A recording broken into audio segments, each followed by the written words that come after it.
Here comes Jimmer. Long range!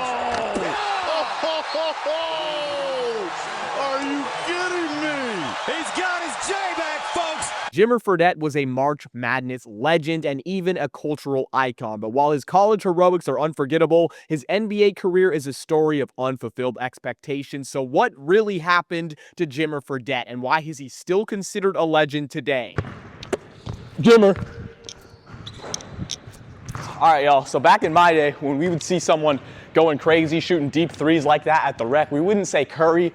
We would actually say that guy has a Jimmer on him. Lil Wayne name-dropped this guy in a song. And a trimmer, shooting like Jimmer. That's how much he meant to our generation. Jimmer Fredette wasn't supposed to be a star. Coming out of Glen Falls, New York, he was just a 3-star recruit with no major blue blood programs knocking at the door. His only offers were Utah, Marshall, Siena, UMass, and of course BYU. But what he lacked in hype, he made up for with an incredible work ethic, according to teammates and family. Before Fredette's arrival, BYU basketball was solid, but not an elite program. Under head coach Dave Rose, who took over in 2005, the team had become a consistent presence in the NCAA Tournament, but struggled to make deep runs. From 07 to 09, BYU made 3 straight tourney appearances, but failed to advance past the first round each time. They were known as a competitive team in the Mountain West, but obviously they weren't considered a national power. However, with Fredette leading the charge, that narrative was going to change, and things were about to get serious in Provo. His rise not only elevated his own career,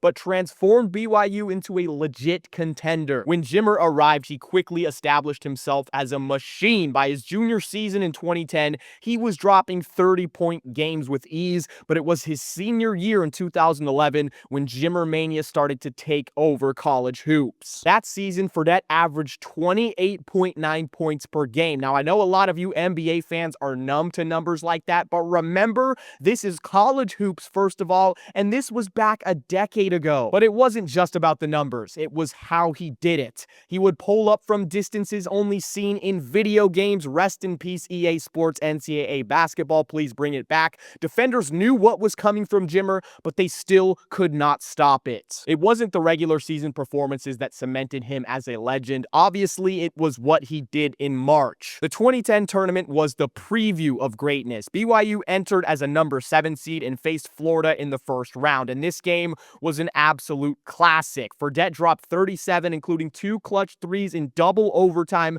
to seal the win. His ability to shoot off the dribble, get to the rack, and take over in crunch time made it clear he was special. BYU lost in the next round to Kansas State, but Jimmer was a high point of the tourney for many fans. Skip ahead to 2011. This was actually the year of Jimmer. He was the National Player of the Year, and BYU entered the tournament as a number 3 seed with one of the best offenses in the country. Every single game was the Jimmer show. First round versus Wofford, as you'd expect. Fredette came out firing, scoring 32 in a comfortable win. It was a routine performance by his standards, but there is more to come. Second round versus Gonzaga. Remember, this team had Kelly Olynyk, who was a future NBA guy, and this was the game that cemented Jimmer's legacy. Against a tough, physical Bulldogs team, Fredette went nuclear, dropping 34 points, hitting deep threes, and making defenders look helpless. His range was absurd. Pull-ups from the logo, step backs with defenders in his face. Oh my gosh. Sweet 16 versus Florida. Unfortunately, this would be his final college game, but Fredette fought,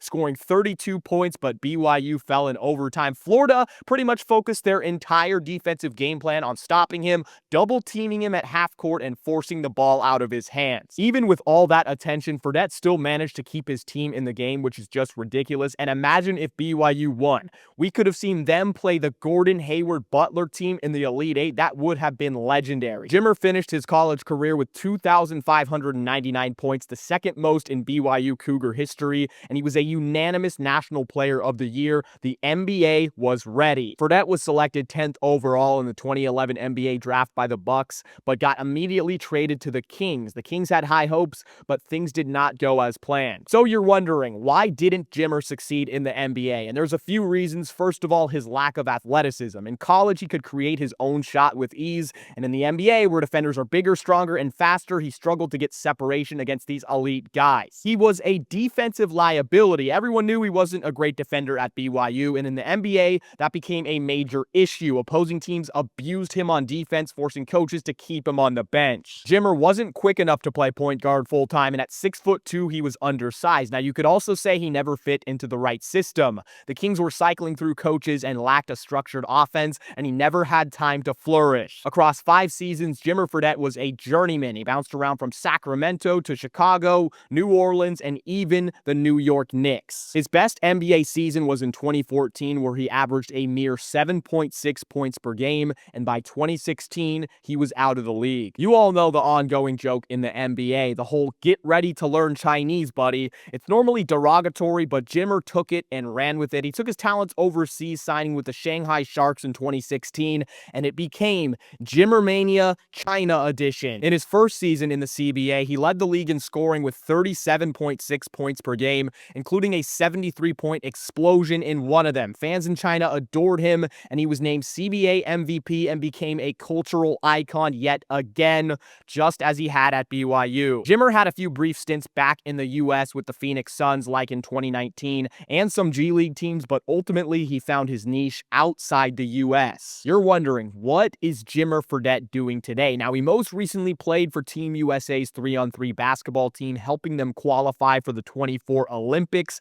and he led the team in scoring with 8.2 points per contest. He might not be in the NBA, but he continues to play professionally and still is a fan favorite. Off the court, Fredette has taken on a mentorship role for young hoopers. He's hosted training camps, given motivational speeches, and remains an influence in the basketball community as a whole. Every time an undersized guard pulls up from 30 feet and drains a three, a little bit of Jimmer's legacy lives on. All right, since y'all are probably talking all that in the comments, saying, oh, that last shot you made at the beginning, it took you 5 tries. I'm gonna have a raw half-court shot right here to end the video. If I miss it, I'm still gonna put it in regardless, all right? This is going in. It could be an air ball or a make. We'll check it out.